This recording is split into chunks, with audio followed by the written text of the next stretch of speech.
much funding, and a lot of publicity, many things. So I want to express my gratitude towards MassArt for helping make this happen. Also, the Massachusetts Foundation for the Humanities has provided a lot of funds for this as well. If you guys, before I forget to ask you, I don't know if I've already asked this, but there's audience evaluation forms. If you could fill those out and just leave them in the box out there when you leave, that would be great. And I'd like to thank specific individuals who have helped me along the way.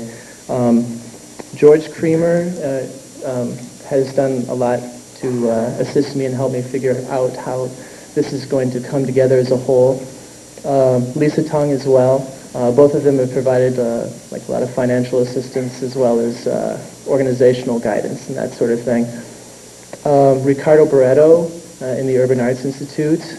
All of the Massachusetts Foundation for the Humanities staff has been very helpful. Linda Seavey and Johanna Branson. Michelle First and Darlene Gillian, they're the ones who basically got all this information out to everybody in the public so they can know about this series. My friend Sheldon Swartz, who designed the website, and Rick McDermott and Jack Fahey, who have helped me organize the space and help me with technical assistance. So I guess I'd just like to say that tonight we are lucky to have internationally recognized historian and playwright tell us what he thinks the artist's role in affecting social change is. He is the author of several texts which actively engage non-academic audiences, including What is the Future of History and his famous A People's History of the United States, which is increased in sales every year since its first publication in 1980, almost 20 years ago. That's pretty much unheard of in the publishing industry. The importance of what he has to say is truly evident in the fact that, and I'm just going to read this here, his writings have been translated into Japanese, Italian, Serbo-Croatian, French, Spanish, Hindi, German, Finnish, Chinese, Korean, and Swedish. His plays have been performed in Boston, Washington, D.C., Chicago, San Francisco, London, Tokyo, and several other locations. I think that the most important thing to remember about Dr. Zinn is that he's been a constant voice in presence in social and political activism that dates back to the first sit-ins in Atlanta, Georgia in 1960, protesting the exclusion of African Americans from being served in white restaurants, where he sat alongside others until they were all taken away and arrested. Many of those that I know, including my own mother, have had their understanding of American history and their understanding of what it means to be an American transformed by his writings and his actions, and forever thankful. Last night I was talking to my best friend and I was saying, how am I going to introduce this guy? He's done so much. And basically what he said to me was, just say, here's one cool motherfucker, Howard Zinn.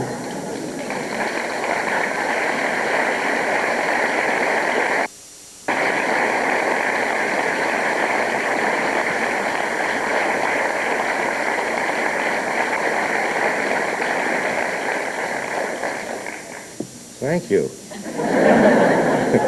I've never been introduced that way. I hope you caught that on the video camera.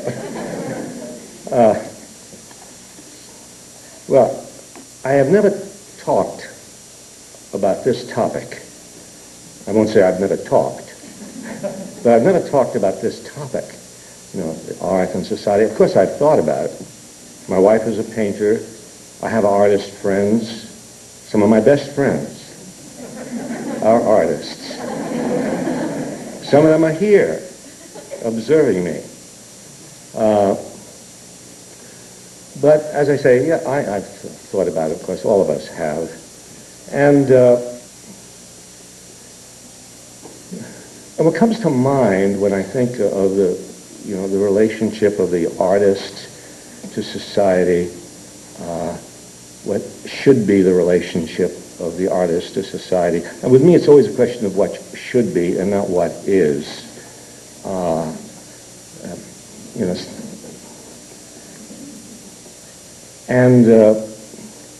I think of the word transcendent, which is a word I've never used in public.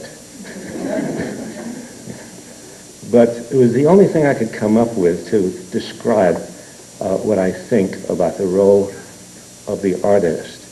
And by that I mean,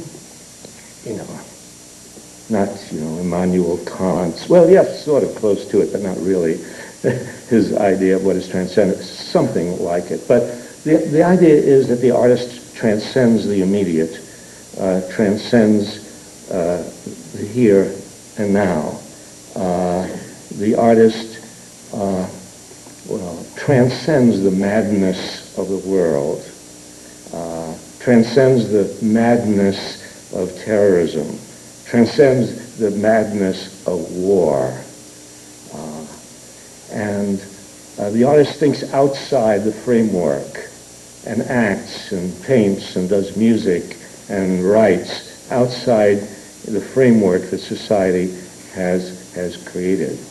And the artist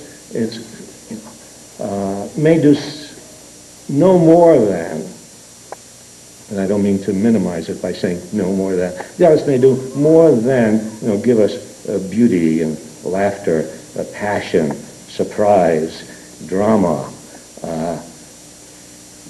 and that's good. That is, the artist needn't apologize for just doing that, because in doing that, the artist is telling us what the world should be like, even if it isn't that way now. And the artist is taking us away from the moments of horror that we experience every day in this world, some days more than others, and showing us something else, showing us what is possible. But then, there's no need for an artist to apologize about just giving us something that is passionate and beautiful and funny, or any of those. No need to apologize for that. But there is more. As the artist can do more, yes, should do more. Not only that, but more. Because the artist is also a citizen, the artist is a human being. I mean, I face that in a different way, in that if I can be classified, well, yeah, the society classifies me. Say, I'm a historian. That scares me. To be classified, I'm a historian. You see. But I don't want to be just a historian. But the society disciplines us. It puts us into a discipline. You're a historian. You're a businessman. You're an engineer. You're a this. You're a that. And the first thing somebody asks you at a cocktail party is, what do you do? Which means, what is your profession? What is your, how are you categorized? And the problem is that people begin to think that that's what they are, and that's all they are, that they're professionals in something. And you hear the word professionalism being used, and people say, you've got to be professional.